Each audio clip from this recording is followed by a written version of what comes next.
আমরা অনেক সময় ভাবি সেই লোকটা যদি আমার জীবনে না থাকতো কতই না ভালো হতো। আমার জীবনে এসে এমন রকম যে একটা খাবার আমার গলার মধ্যে আটকে আছে, সেই খাবারকে না আমি গিলতে পারছি না আমি বের করতে পারছি। সেই লোকটা আমার জীবনে আমার এতই কিছু করছে, আমাকে দেখতে পায় না, আমাকে দেখলে অপমান করে, আমাকে দেখলেই সে খারাপ দোয়া করে, আমাকে অপমান করার চেষ্টা করে, আমাকে নিচে ফালানোর জন্য চেষ্টা করে, আমাকে নিয়ে হাসাহাসি করে, ইত্যাদি আর অনেক কিছু হতে পারে। মনে হয় যে আল্লাহ কী জন্যে যে তাকে সৃষ্টি করছে, সে মরে গেলেই তো ভালো হতো।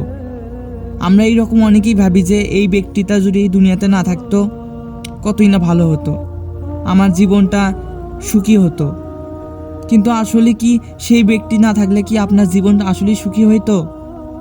এটা আপনার জেনে রাখা উচিত যে দুনিয়াতে যে কোনো কিছুই হোক না কেন আল্লাহর ইচ্ছাতেই হয়। আর জান্নাতে আপনি যাকে যাকে আশেপাশে দেখতে পারছেন, জান্নাতেও আপনারা আশেপাশেই ছিলেন।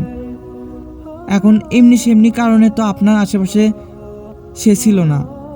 অবশ্য আপনি যেই ব্যক্তিকে ভালোবাসেন না বা যে ব্যক্তি আপনাকে দেখতে পায় না, সেই ব্যক্তি আপনার জান্নাতের বা আখিরাতের পাশে ছিল। এখন আল্লাহ তাআলা তো এমনি সেমনি কোনো কাজ করেন না। আপনি ভাবছেন যে সে যদি থাকতো না থাকতো তাহলে হয়তো আপনি জীবনে অনেক সুখী থাকতেন, কিন্তু আসলে তা না। সমস্যাটা হলো আপনার কৃতজ্ঞতায়। আপনি দেখুন কত মানুষ আপনার থেকেও বড় বড় বিপদে পড়ে আছে। হইতে পারে যে আপনি সেই ব্যক্তির জন্যেই অনেক বড় বড় বিপদ থেকে আটকে আছেন। কারণ পৃথিবীতে তো কোনো মানুষই একেবারে ভালো থাকে না, একমাত্র কাফেররাই ভালো থাকতে পারে। মুসলমানগণ অর্ধেক হয়তো ভালো থাকে, আবার কিছু অর্ধেক খারাপ থাকে।